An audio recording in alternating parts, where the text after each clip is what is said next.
Welcome to Qatar KickAround, the nightly wrap-up and discussion of the day's action in the 2022 World Cup. From the group stage to the final, our team is here, keeping you on top of the world's most watched sporting event. Brought to you by Westwood One Sports. Howdy-ho. Welcome to the semi-final preview of Qatar KickAround, our nightly wrap-up show of the action happening over at the 2022 World Cup in Qatar. Hi, it's me, Peter, tagging along with the man that knows more about the World Cup than your mom, Andy Swift. Hello. And there he is, live from London, bearded, hooded, and looking happy, Lars Sivertsen. I thought I was looking a bit cold seeing myself on the stream here. But it is cold in London at the moment. We're below freezing. It's proper winter here now. We were treated to a tweet of Lars the other day of trying to let his dog out, and I saw snow in London. That looked great. Lola did not seem too excited about this. Lola the Malamute didn't seem too excited. What have you done to that dog? She's fully abandoned her heritage. She's become she likes to be curled up on the sofa. Is it all related to the fact that you are Norwegian?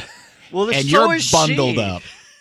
Listen, there's some misunderstandings about being from a cold country. People assume that just means you run around bare-chested in the snow. No, it means you're better at or more experienced when it comes to coping with the cold. So you know how to dress and stuff like that. But of course, the thing, being of Nordic descent does not fully prepare you for the awful build quality of houses in the UK and the fact that they're all leaky and now enormously expensive to heat, which is something I've complained about a lot during this tournament, and I'm going to try to stop complaining about it. But man, what do they build houses out of in Norway?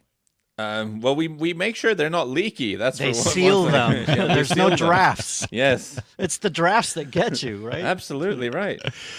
That is excellent. Well, it's great to see both of you. Have you been bored the last 2 days as much as I have? Bored? You don't have angst? There's no... I actually think my brain kind of have appreciated a little bit of breathing space. I do like the odd beat day between some of the games, so you can impressions can sink in, and you can start to really look forward to the next games rather than just coming at you constantly. No? Okay. Well, here we are. We are lined up to preview the semifinals, which kick off tomorrow. And one of the things that I noticed, and I have to assume people in Qatar and in that time zone are annoyed by this. Do you realize that I just now realized they're playing the games at the 10 p.m. local Qatari time slot. Yeah.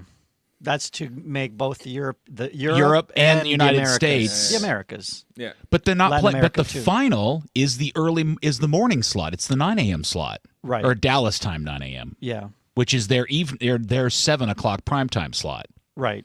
That's kind of strange, really. I'd say that's the strange part, not playing the other games late, because presumably it is a global tournament, right? And you kind of want it to be at the best time for the highest number of viewers, surely. I did find that weird. Before we get into the semifinals, and yes, we will talk about the crazy S-storm that Giovanni Reyna has turned into in the last 18 hours, it is time now for the sponsored by Soccer90.com. Go get some soccer crap at Soccer90.com. It is Professor Andy's World Cup Trivia. All right, it's semifinal time, and as we know, this is Morocco's first ever appearance in the World Cup semifinals. What? First Africa's appearance ever in the First World Cup. Arab nation. Arab nation, all of the above. Meanwhile, Argentina, Croatia, France have reached the semis a combined 12 times. 9 finals between all of them have been played. But in the history of the World Cup, which nation holds the record for reaching the most finals without ever losing a semifinal? In other words, if you played in one final only, you won that semifinal. That would be one. If you've played in 2 finals and 2 semifinals, you've won them both. Which nation holds the record for playing the most finals without ever losing a semifinal? Like they're undefeated in the semifinals. Well, to get to the final, you have to win the semifinal. Yeah, but you can also lose a semifinal sometimes. Gotten to finals without losing semifinals. Oh, I see. Yeah. Okay, all right. You've never, as a nation, have lost in a semifinal. Oh, I think Which country has reached the finals the most? All right, Lars, don't give. Don't give well, up. no, I have what is I don't know, but I have what I consider to be an interesting guess. All right, write it down so you don't forget between now and the end of I the won't. podcast, Lars. We will answer that in part 3 of today's podcast. Part 1, this one, will be about tomorrow's game. Again, it is happening at 1 p.m. Dallas time, 2 Eastern. What does that make it? 8 p.m. London time, Lars? Is that what that is? It is Croatia and Argentina. And I was thinking about this as I was driving down here because I was trying to figure out the best way to set this up. And the best thought I can come up with, and maybe this is stupid, but if I was asked to make a list of things that teams have done good in this tournament, I think I could put a pretty simple and obvious list together for Croatia. But when it comes to Argentina, I don't think I can tell you anything they've done good consistently in this tournament other than bitch a lot. They're the team who has the most players named Leo Messi. Okay. That's a fair No other team topping has, the list. No other team has as many Leo Messis as So Argentina. that's worth a goal or so a game. I mean, apparently. I mean, it seems to be. No, it is sort of. It is him, and then it's a pretty workmanlike and unimpressive team around him, but a team that. I mean, they have quite a lot of like tough fightery guys. Like there's Otamendi and Romero at the back there. There are guys who run around quite a lot. No, listen, they've not been super impressive. I mean, one thing you'd flag up is I think you can make a case for them having a tournament where every performance has been marginally better than the previous performance. That's the point I would make, which I may have made already on the pod. I do apologize if I'm repeating myself, but it keeps happening, right? They were very poor against Saudi Arabia. Very poor is a bit harsh. They were all right in the first half, and then they reacted very badly to going behind. And then I thought they were not good against Mexico. I thought that was not a good game at all from them. And then, it was better against Poland, but Poland were terrible. And then it was a little bit better again against Australia, I thought, even though they nearly messed that up. And then actually, they did quite well for a very long time against the Netherlands until Louis van Gaal went route one, and they couldn't really cope with the sort of giant Wout Weghorst coming on. But before that, they'd really restricted the Netherlands, and they got the goal they needed, the 2 goals as it happened that they needed. So, and that was against a stronger opponent. So you would definitely make a case that they've been improving as the tournament is going along. But you could also say that we've yet to see a 100% fully convincing game from them. All right. Here we are in the semifinals. It's weird. And that's kind of my point and my curiosity about this, because I don't recollect in a World Cup a team getting to this point that has been consistently as mediocre and not as mind-bendingly, or at least having a couple of really impressive performances as Argentina. Is that fair? I mean, I don't... Yeah, I think it's happened before. We'd have to look through. I can think of when Argentina got to the final in 1990. It was this very same type of plodding along, doing barely enough, winning a few games by PKs. They had Maradona, and they kind of rallied around him, and it was very workmanlike around him, and he did his thing, and they eventually got to the final. So I guess the question is, are they seem to be putting forth a better performance every game they play. Is it just that, Messi's connecting with them better, or even Messi's playing a little bit better every game, or is the collective actually getting better? Do we see better performances from key guys? I don't know. I think Enzo Fernandez coming into the team has helped. He wasn't brilliant against the Dutch, but he did give them a bit of extra spark in midfield in general, I thought. And there seems to be an incredible sort of emotional energy behind them, if that's a phrase I can use. It's a little bit wishy-washy.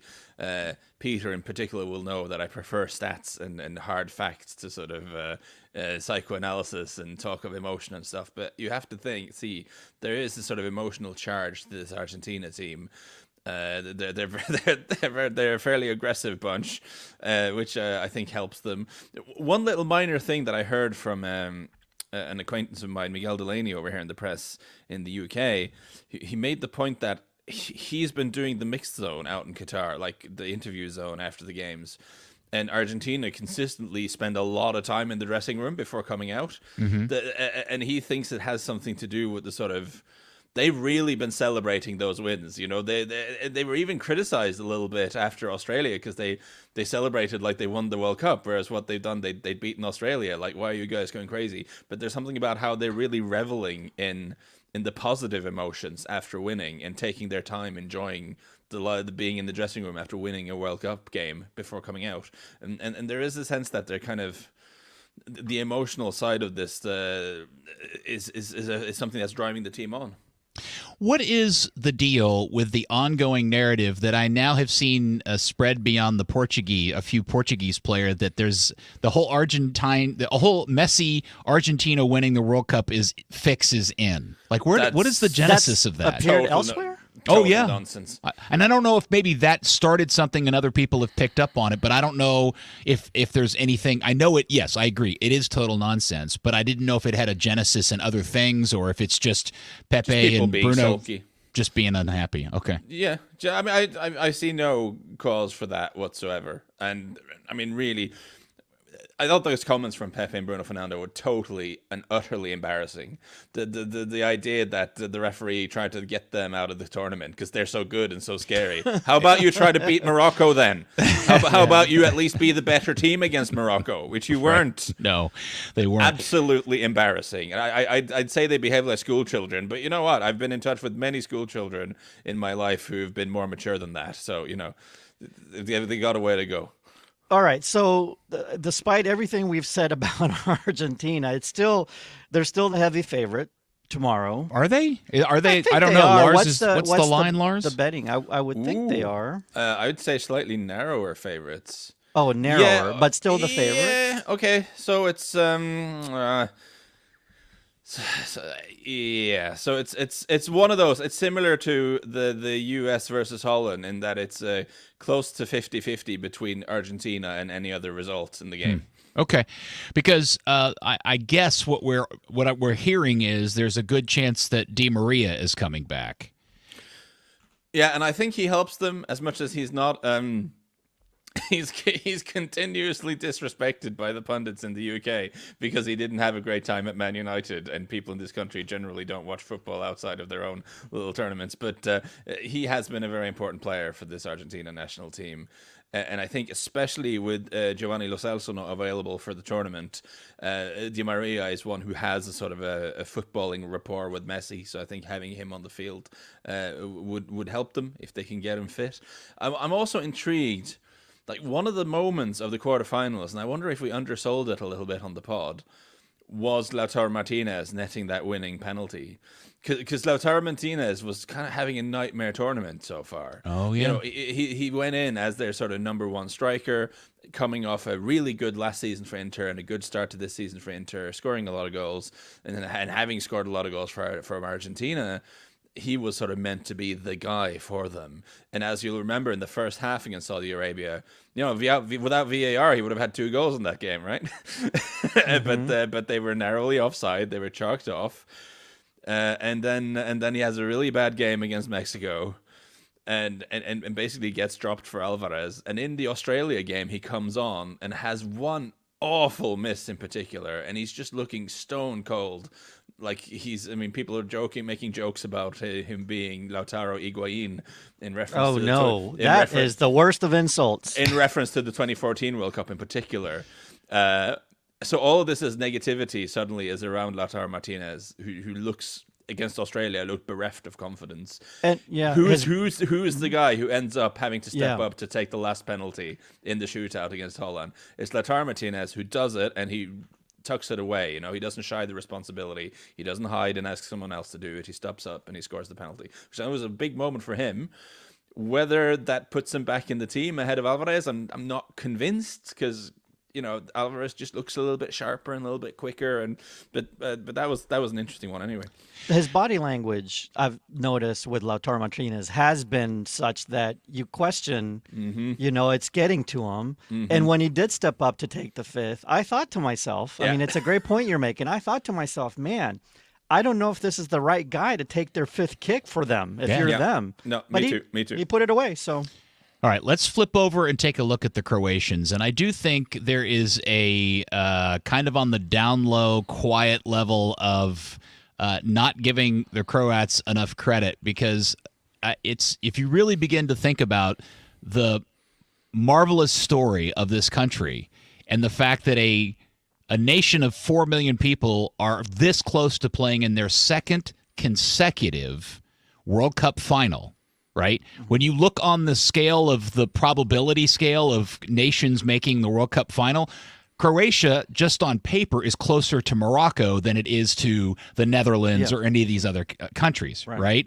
And then you've also got the other side story, which is everybody's kind of like quietly not paying attention to the fact that Luka Modric is also playing in his likely last World Cup, and he is having an amazing career both as in club level and national team level. And what they've achieved over the last 8 years is really astounding, considering this wasn't even a country 35 years ago. Or less than that, 30 years ago. Yeah, so it's a remarkable achievement for them to make their second consecutive semi-final, and maybe could still make the final.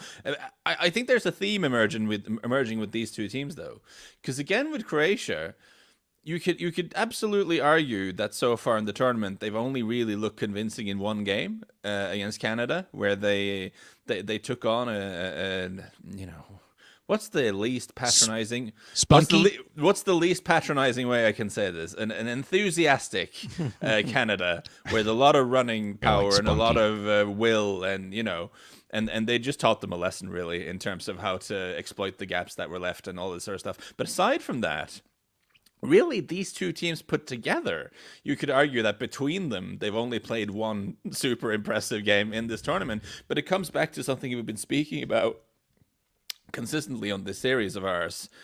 Winning World Cups isn't always about having the best system or about playing fabulous football. It's about not screwing up at the back and about making the moments count for you down the other end. And that's something that Croatia have done very well, and they also have that fabulous midfield, of course. And it's hard not to repeat yourself when you get this deep into the tournament, because these are teams we've been talking about for a couple of weeks now. But really, having three guys in midfield who are so experienced, so technically excellent, as Modric, Brozovic, and Kovacic are, that helps you a lot. I read a thing today where actually Croatia only have one analyst as part of their crew.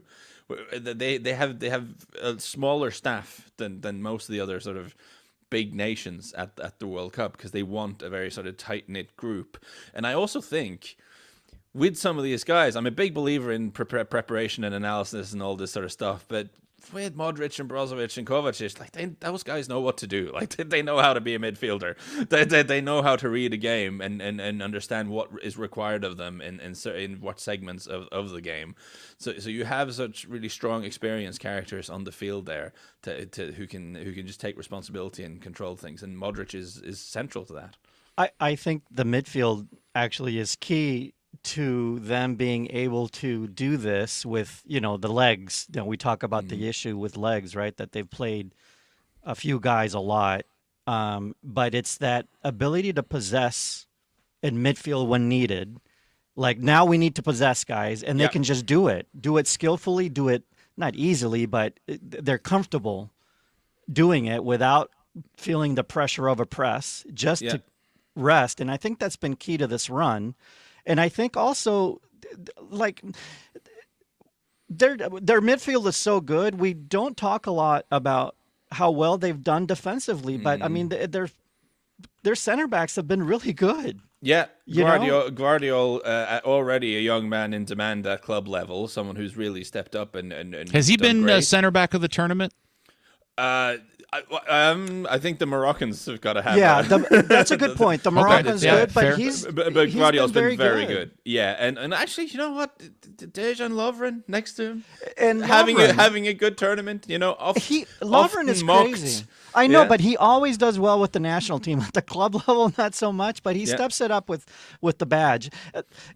And they also possess well under pressure and with the press. And that's all key, because it's very, when you are a team that depends so much on taking a game 1-0, 0-0 to PKs and all this, that this is now two World Cups where they've done this, possessing well out of the back is really fundamentally important. And I would also flag up against Brazil in particular. I thought Juranovic on the right back played very much better than I've seen him play before, and I think he embraced the John Anarisa doctrine that I've spoken about on the pod a little bit before, about how against a scary opponent as a fullback, just go forward even more than you normally would. Right, you said sure. you force them to work backwards. I thought he was really doing Sosa's that. been good too on the other side. Yeah, so the issue with them, and this is the question I was going to ask you guys, basically it's attacking down the flanks by primarily the left flank, right? The left side with Perisic. Yeah. The issue is, the 9 and to a lesser extent the right wing area. Yeah. And they have trouble scoring. So how does Croatia win against Argentina? It's got to be the same way again. I don't see any other way but to hold the game close. And yeah, I mean, that is also quite remarkable that they've made it to a semi-final of a World Cup without really a central striker of any renown. I mean, it's always a strange fit with Kramaric because he isn't a centre forward really. He's a good attacker, he's a good goal scorer, but he's more of a second striker, or even someone who would prefer to play out wide. He doesn't want to be the focal point in the middle. He doesn't thrive in that role. And they've dabbled with some Ante Budimir in there, which is also not something you want to do. And I think you end up with Bruno Petkovic as kind of like the least unappealing solution. But Bruno Petkovic is he's a very strange player who has size, but doesn't play as a typical big target man. You'll notice this if you watch him, is that he'll try to do little technical things occasionally, even though he's like a 6'4" guy. So he's quite a strange player, Petkovic is. But at the age of 28, is playing for Dinamo Zagreb, and I mean, I think that was quite remarkable about the Brazil game, is that it settled in the end. I mean, the key performers, midfield being great is all well and good, but it was Livakovic in goal, and then the 1-1 goal right at the end is Miroslav Orsic and Bruno Petkovic, and who combine, and they play all those three players play in Zagreb. Yep. I got a question. Am I wrong in saying that yellow card accumulation was wiped away after the quarterfinal? Or is it after the semifinal? I think it's after the semifinal. I want to double check that. Yeah, but there are people who are banned now, I think. Well, yes, and that was kind of my question because Montiel and Acuna has been very good for Argentina. Both of those guys are listed as suspended, and I wondered, did they both get red cards at the end of the Holland game, and that's why they're suspended? No, I believe that's an accumulation of yellows. Okay, so the yellow card accumulation doesn't wipe off until after the semifinal. I thought maybe it was quarterfinal. I don't want to double check this. I'm hoping as we fill some time, hopefully, Andy well, can double check. You can be suspended into the semis, but it's wiped out now. Yeah, at the quarters. So now there's clean slate. Ah, okay. So if you collected 2 in the quarter, you're suspended for the semi. But if you got 1, okay, I got it. What they don't want is a guy to miss the final because of yellow card accumulation. Right. Okay. Got it. All right. But it does mean, we didn't mention this for Argentina, but it does mean they're changing both fullbacks. Right. So Nahuel Molina coming in at right back probably, and Tagliafico at left back, I would imagine.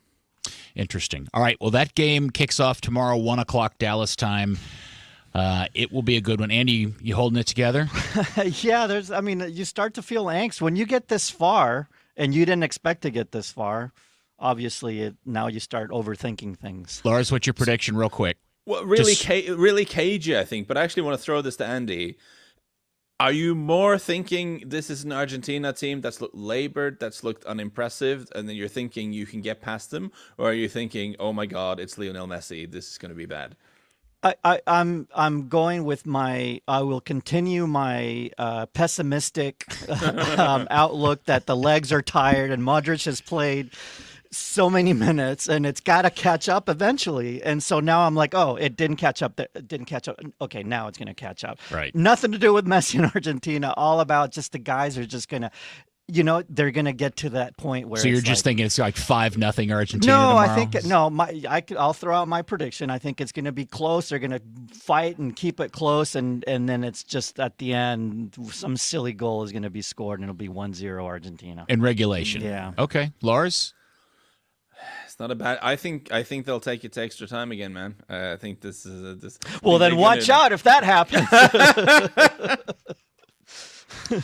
Yeah. No, I think Argentina to win in extra time. All right.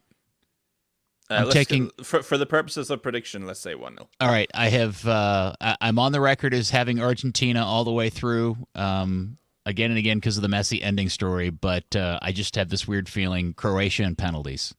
Oh, Peter, come on. Imagine. That's the thing we haven't even discussed. I mean, the impact of minute after speaking about it for so much earlier in the tournament. None of you have mentioned the minutes on the clock factor. Well, of course. I mean, which is not inconsiderable, right? Because no, we talked about it early. Yeah, we've talked about how much. Are you talking about the player minutes? Yeah, like because Modric is on. Yes, it's ridiculous the amount of minutes that's those why guys I've been. Like eventually it's all going to catch up. Yeah, probably. Now if it goes to PKs, I know everybody talks about Croatia and their perfect run over the last 2 World Cups, but remember Argentina has gone to 6 PK shootouts in World Cups and won 5. They're not bad either. No, that's true. Emiliano Martinez. I'm a little scared about that too. Yeah, Emiliano Martinez in goal is good on penalties. Yeah, he's one of those. But I would think the thing that we've spoken about a little bit is that penalties favor the team that has less pressure on them. That is heavily in Croatia's favor here, I would say. True. Croatia are undefeated in their last 11, by the way, too. All right, there you go. Tomorrow, the big one. All right, when we come back, we will get into the other semifinal, La France and Morocco, next.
We've arrived at part 2 of our semifinal preview of Qatar KickAround, which is now next up, France and Morocco.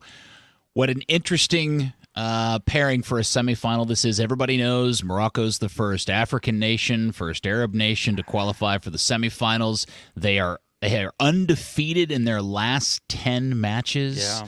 They don't give up goals. If you had just said you could pick any, if you just didn't tell the team and run off the list of nations that Morocco has plowed through and getting here, big names, Belgium, Spain, Portugal. Yeah. Drawing against Croatia. Yeah. People forget that. Right. By the way, that was the group of death. Right. So spare Canada some. In hindsight, you'd go, oh, that's a pretty impressive run. And then you'd go, would you ever guess it was Morocco? And it's a fascinating tale, guys. And I'm not sure this may. Okay, here's the problem, though.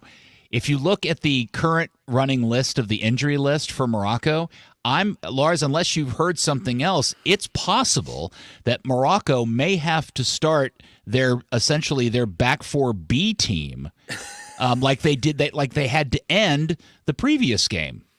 Yeah, against Portugal. We're waiting and hoping that at least Roman Saiz might get back. It doesn't look like Naif Aguerd has a chance.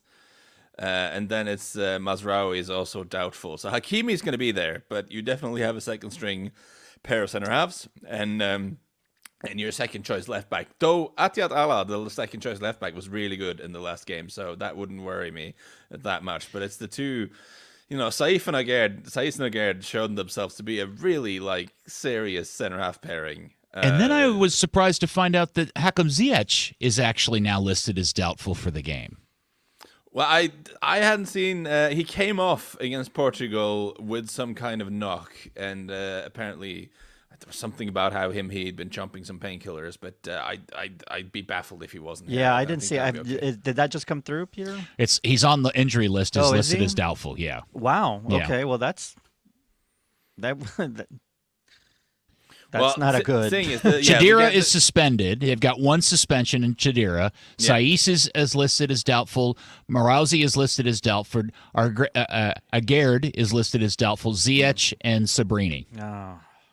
This is looking difficult. Sabriri. Yes. So we'll see how this goes, who they end up fielding.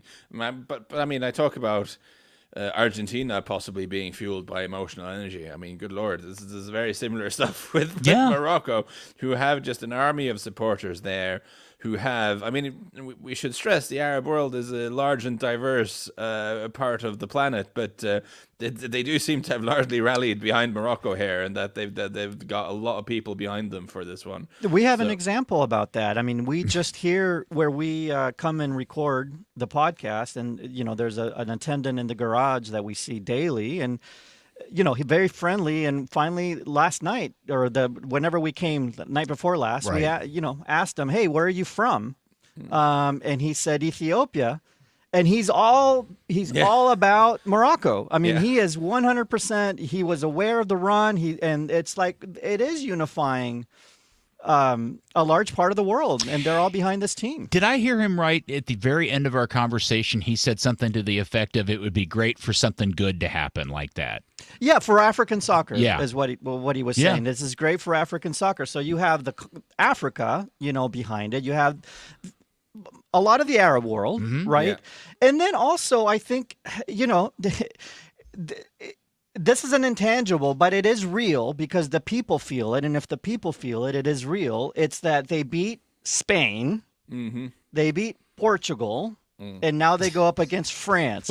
No, those aren't just great iconic soccer nations. Those are also former colonizers. And, there's a great, they'll say, well, we've already conquered all of them one time, hundreds of years ago. But you know what I'm saying? I mean, there's a lot of influence those nations have had on Morocco for the good and the bad, a lot of cultural exchange too. I mean, that's the good stuff and some other not so good stuff. But there's emotion there as well.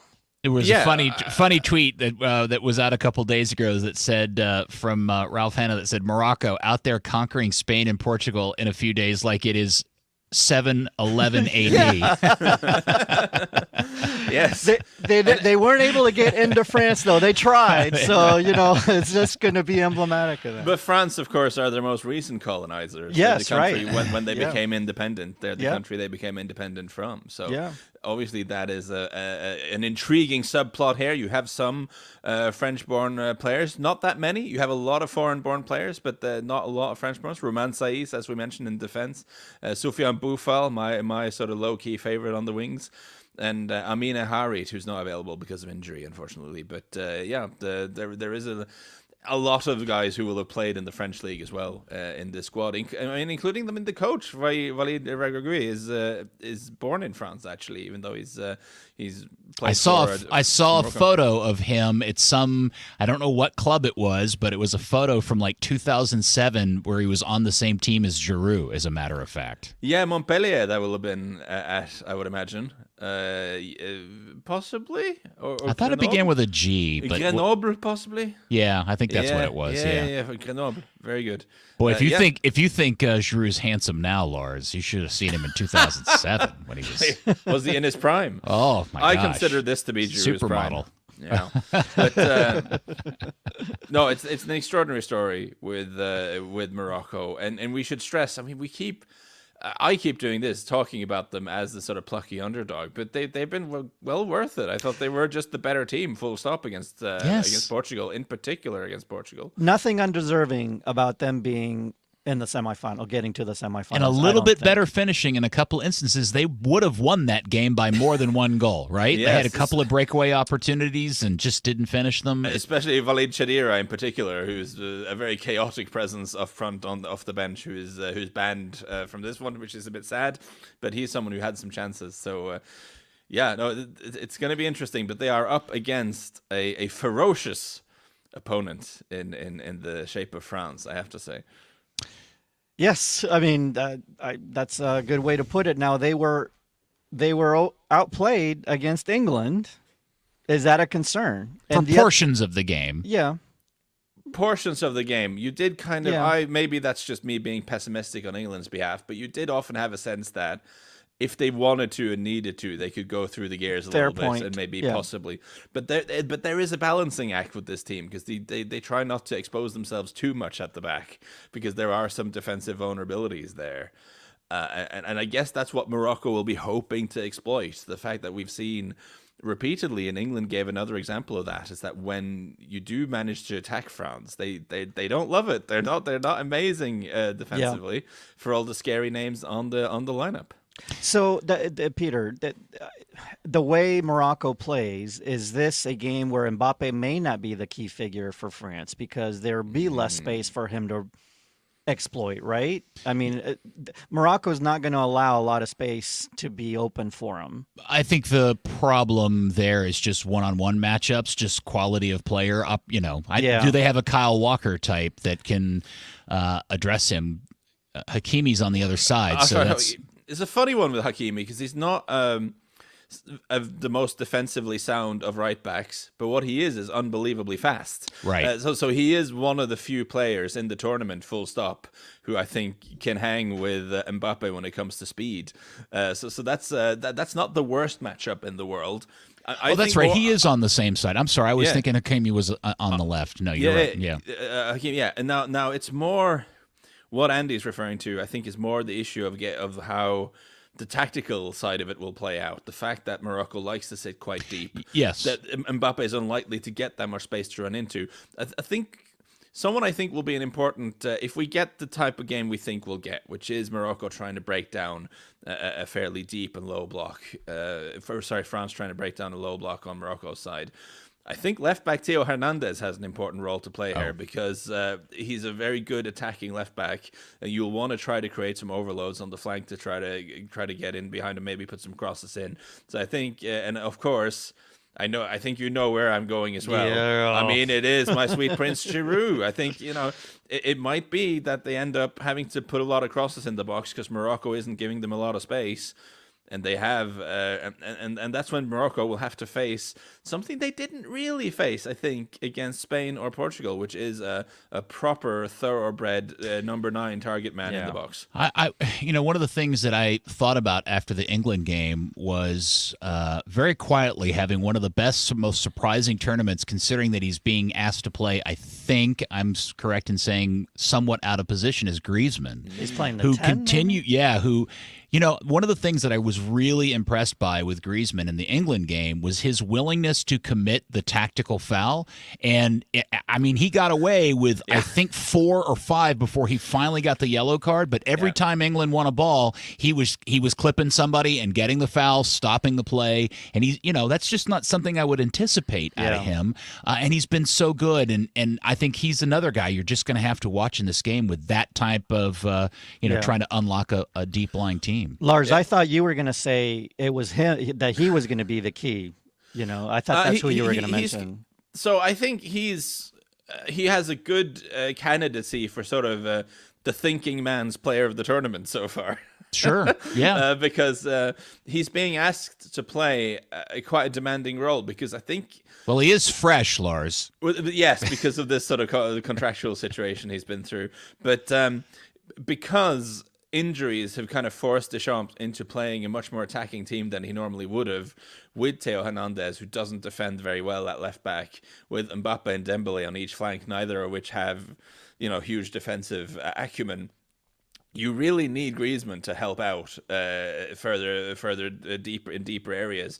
And if you watch his if you look up like his touch maps for the games, it's fascinating because he's basically playing all over the all over the field, and dropping into midfield, and that sort of free roll. It requires a lot of intelligence of understanding where to be in certain portions and when you have to help out where, and he's done that incredibly well. I would say that he's more of a. I think in this game, France are going to have a lot of possession. So I think that role he plays in helping out is maybe less crucial there. For me, this is all about how France try to break down Morocco. And I wonder if they're going to have to start throwing balls into the box for Giroud, if that might end up just being the simplest way to going about it. Just a thought. France has not had a clean sheet in their last 6 games. And are we, Lars, we were making a joke about the outstanding performance to Haller ratio for keepers, and that Hugo Lloris's ratio is pretty tight for a world-class goalkeeper. Are we due for? I just feel like we're due for a Lloris Haller he's at had some a good point. tournament so far, Lloris. Yes, and that is perhaps worrying because there is a mistake coming with him at some point. He does. Yeah, playing 6-7 games without making a bad mistake is a big ask for Lloris because he's a good goalkeeper, but he does make them, and we haven't seen it so far. I thought he was good against England. Okay, so that game is Wednesday's semifinal at 1 p.m. Unless there's any other particular details or insight about the matchup, Lars, that you want to run over before we start predicting this game. I mean, it is interesting how. I think that, again, it's that Morocco's right flank versus France's left flank is absolutely fascinating because obviously you have Mbappe and Hernandez, which is terrifying to defend against. Hernandez is one of the most exciting attacking left backs in Europe, and Mbappe is Kylian Mbappe. But that is the flank where Morocco have Hakim Ziyech and Achraf Hakimi, who's a very sort of energetic presence down the flank.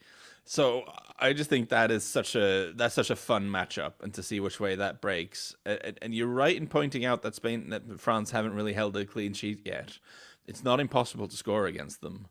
Whereas we know with Morocco, when they really dig in, they can be very difficult to get at. I mean, I know I've said it before. I know I've said foolish before, but I do wonder if this might be a step too far, just because of the injuries and the doubts that they have. All right, now I want to pause before we make predictions because we do have the opportunity to hold off making predictions until after tomorrow's show, which will be the wrap-up. Can we do that? Because then we'll know more about the injury situation. Okay, I think that's probably a fair move. We can say what we're thinking now, but tomorrow we will finalize. Do you want to say what you're thinking now and then with the option to... Or you can withhold altogether. It's up to you. Let's just wait till tomorrow. Yeah, because I think the injury situation it's crucial, in my opinion, who's fit to play, and we'll know more about that tomorrow. But we all agree it'd be pretty kick-ass to see Morocco in a final. Yeah, it would be awesome. To watch them dump out their colonial masters? Come on, it would be amazing. What a story. What's the worst possible combination for a final? In terms of what? TV viewership or? No, just like what would be the worst game? I think that's hard to answer because I'm happy with either combination of these 4 teams as a final. If we get Morocco-Croatia, then that's great. That's a new World Cup winner, no matter what happens. It's you can say as a spectacle that won't be amazing, but I who knows? So the value of the fact that you would get a first-time new winner would overcome the fact that it may be a real drudge of a match. Yeah, absolutely. For me, the World Cup is much more about the historic nature of the moment and the importance to the countries involved and all this sort of stuff than necessarily having the highest level of soccer. That's World Cup, actually. That's a big part of World Cup. And two, there's more storylines than just the game. It's Modric on the Croatian side and what Croatia is doing. And then Morocco, the home team, the color, the passion that we're seeing from – I mean, they are helping, at least from a spectator point of view, this World Cup be more – and it helps one be more enthusiastic about this World Cup. It's true. And I think, listen, if we end up with that as a final, it'll be either a nation of like 4 million people or the first ever African champion. Like that's whatever happens, that'll be exciting. So. Well, there you go. It'll be Argentina, France. Come on. Yeah, and I would argue out of the 4 possible winners now, the least interesting would be France, I guess, but that's the one I have money on. So well, think of this. I can live with that. Well, look at it this way. If you don't like the final, you'll always have Saturday's third-place game to watch instead, and I'm sure that'll be a stellar event unto itself. I wish they would do away with that. Rotten eggs thrown at Peter for even saying that. No one enjoys it. Wow, I'm being shelled on my own podcast. All right, we will take a break. When we come back, we'll discuss the absolute insanity of happening with Gio and Greg here next.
Time now for part 3 of our semifinal preview of Qatar KickAround. Before we get into the Giovanni Reyna kerfuffle, let's do, brought to you by Soccer 90. Go buy some soccer crap at soccer90.com. Professor Andy's World Cup trivia. You do that without notes. You're so good at it, being a pitchman. They should pay you for that. I should probably do that. Yeah, you should do it for a living. I should. All right. So, as we know, this is Morocco's first ever appearance in a World Cup semifinal. Africa's, for that matter, first appearance in a World Cup semifinal. The other 3 are playing, have played a combined 12 times in the semis. They've gone on to play in 9 finals combined: Argentina, Croatia, and France. So, give me the nation that holds the record for reaching the most finals without ever losing a semifinal. This country is undefeated in semifinals, and they've reached the most finals doing that. So, can I just think, as we know, I'm bad at history. I forget things. I don't have room in my brain. But I want to throw out, based on a theory, which is, I think it's France. And the reason I think it's France is that they tend to be either really good or a disaster. I mean, they tend to really have a very talented squad, and sometimes they win it, like in 98, like in 2018, like possibly this year. But when it goes wrong, it tends to go spectacularly wrong. So I wouldn't be surprised to learn that they've never actually lost the semifinal. Okay, and then, Peter, you get your stab. I wanted to say Germany, but because historically this bit has been tied to teams that are actively playing, like the games we're talking about, Lars is probably right. It's probably France. So France, if you remember, had Michel Platini in the 80s and lost 2 semifinals. One of them, that very famous semifinal they lost against West Germany. The Magic and Square. Penalty kicks, the first penalty kick shootout in World Cup history. Was that before or after the American POW team beat the West Germans? That was during World War II, Peter. Oh, yeah, so okay, this is the sorry. 80s. So this it was many after. years later. The answer to my question, Stallone Andy, is after, long after. Okay. And then France lost to West Germany again in 86. So Michel Platini never got to a final. So the answer is Argentina. It is. So I was kind of right in my guessing, but Argentina has gotten to 5 finals. Only 4 of them they had to play a semifinal. One of them, it was a different format in '78. There were 2 group stages. First round group stage. So Argentina is undefeated in semifinals. Argentina's undefeated in semifinals. Well, why do you say that so? Oh, because they're playing Croatia. Yeah. Oh, yeah. So you're very concerned. Okay. All right. But streaks are meant to be broken, right, Lars? It eventually happens. So Sure. Every coin flip is a new coin flip. That's right. Exactly. Have you warmed up to Uncle Professor Andy's World Cup trivia yet, Lars? We only have so many of these left. No, because I feel like it makes me look stupid on a daily basis, which is, Why? We're learning things. Because I don't know the trivia. We're learning things. I don't enjoy not knowing things on air. We're learning things. You're challenging Lars's station as a noted football journalist. When you ask him questions he doesn't know the answer to. It was just the refreshers of memory. You remember when France lost to Germany in the semis and PKs. That was a historic Lars, the moment. point here is we shouldn't take it personally against our own qualities as football pundits, I suppose. Okay, real quick, let's talk about this for a few minutes. Lars, you may have questions about this. I don't know, since you were completely unrelated. I think we should preface this by me just kind of stomping in as the outsider who doesn't understand anything. And just it's one thing I want to briefly bring up before you give us a lowdown on the situation, which is, could you concisely explain to me why it's such a big deal? Because just kind of because just watching Gio Reyna for Dortmund recently, he's been in and out of the team. He hit a banger the other day, Lars. He's been in and out of the team. He's picked up injuries. He's had good moments, but he's not been someone who's been consistently performing for them. He's someone who you can see is a very, very talented player and probably has a big future, but he's not someone who's been a reliable performance for that team. Now, going into this World Cup, me as a total outsider, I looked at the US roster and I figured, well, Pulisic does the Gio Reyna stuff, but better. So probably Gio's not going to play much. Whereas based on club football and following club football very closely, if there was going to be this much energy directed at a player for not playing more, for me, that would be Brendan Aronson, who's gone in at Leeds, made a real impact, and at that club impressed a lot of people over here in the UK, been a regular performer for them.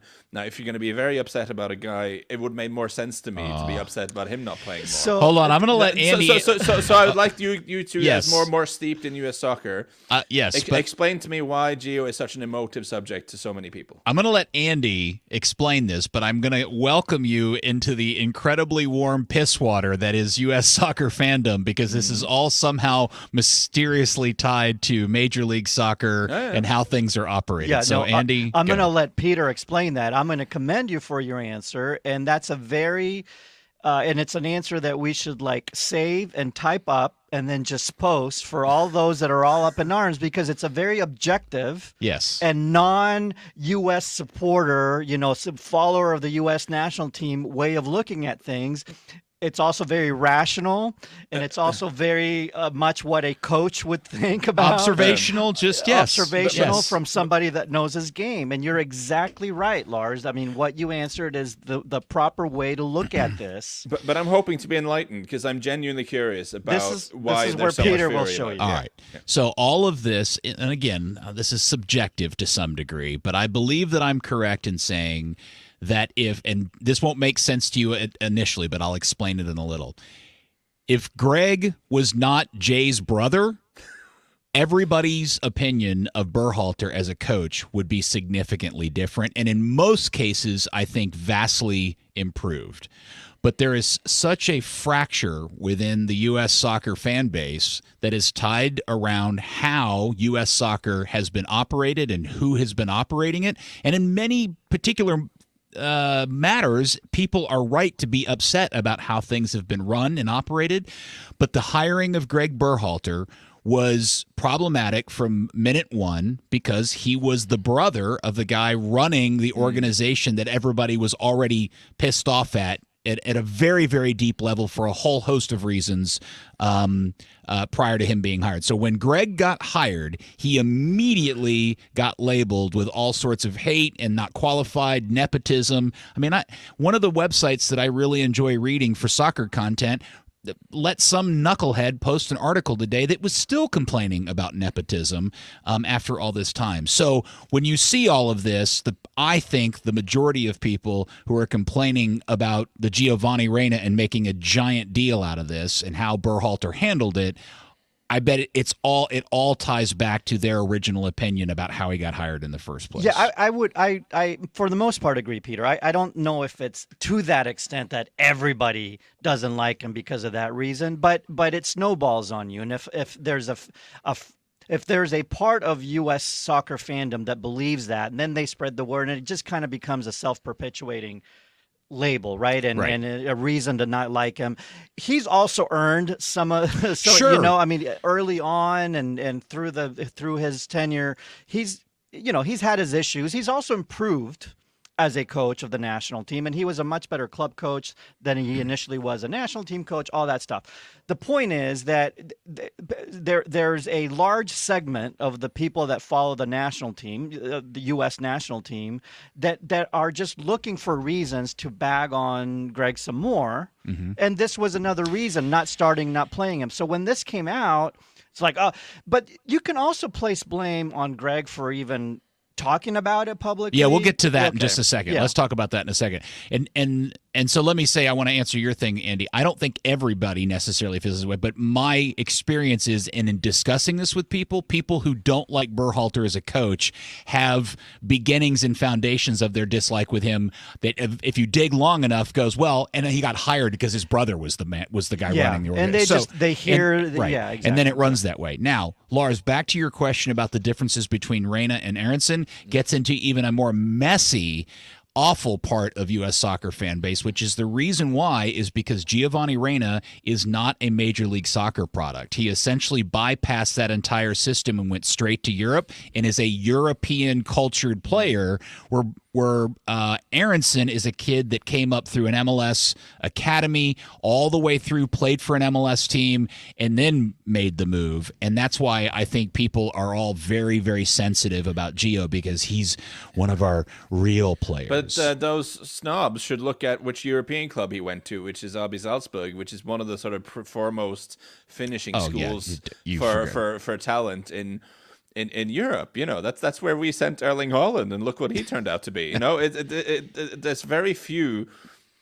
I mean, it's a very eloquent endorsement of a young player's talent that RB Salzburg wants you, because they know what it takes to become a player who can perform at the highest level in Europe. So I think if you want to be a Euro snob about it, there's plenty to like about Brendan Aronson as well. Am I wrong about that? Yeah, no. And the thing is that a lot of how do we put this? A lot of people that think that way, like that what Peter was explaining, don't know enough, honestly, to know what a move to Salzburg means. Right. And also, ultimately, it comes down to how is he doing now? And he's doing really well with Leeds. So So yesterday. So yeah, let me just also, as someone who does spend a lot of hours watching various European leagues, playing every game for a struggling Leeds team and trying to make an impact in the Premier League for a team that's, not in the top end of that division is a much harder gig than being in and out of the team for Dortmund and doing well here and there, but not being around all the time and just being injured a little bit. Like,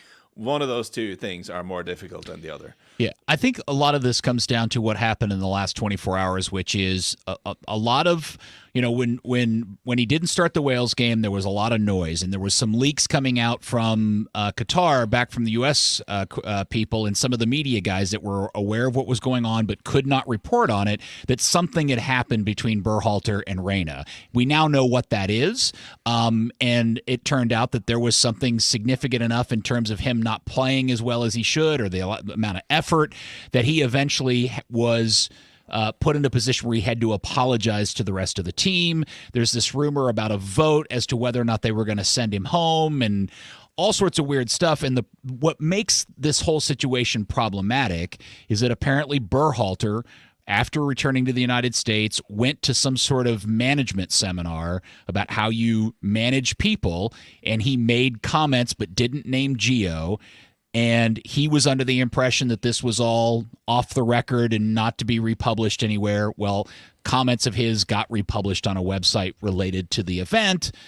And I think if you have an argument about Berhalter, if he didn't do that on purpose, knowing that this would be the catalyst for everybody else to go ahead and start reporting on what they knew, then that was probably short-sighted and really lacking understanding of how this stuff works. Yeah, he wanted it out, so because he needed to say why. And, even Giovanni Reyna has since come out and said that he was told that he was going to have a limited role at the beginning, and that's why he acted out. Yeah, and so he acted out and pouted and all that. But also, soccer players, football players tell you what they want from a coach first and foremost is transparency. Where do I stand? Mm-hmm. And if the coach tells you you're going to have a limited role, then you go prove them wrong. That's what a player wants. They all say that. We want to know where we stand. In this case, that he's 20 years old. So, yeah, we shouldn't also bag so much on Gio. Okay, he made... Because not everybody can be Tyler Adams. Right, exactly. Where were we at 20?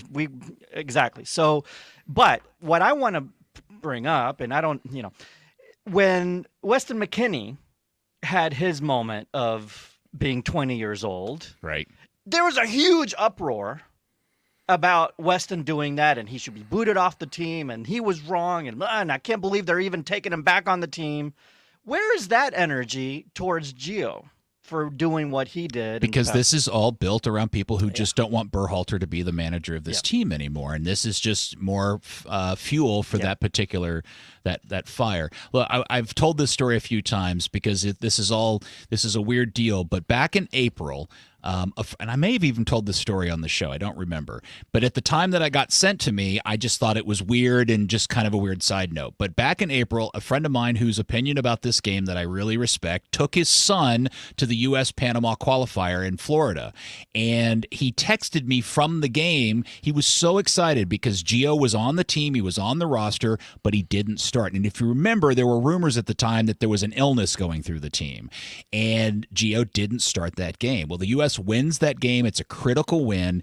And he sent me this text where he said, look, I'm really disappointed because Gio's body language and his attitude is really crummy. You can see it. And he compared it to what he described as the lower level guys on my old college roster in the way that they kind of showed themselves on the field. And he attached with it this photo that at the time I thought really meant nothing, but today is really interesting. It's a photo after the game of everybody on the team on one side of the field celebrating the win, and on the other side of the photo is Giovanni Reyna just standing there by himself. And it's which game was this? This was the Panama game, which was the game that really set them up to qualify for the World Cup.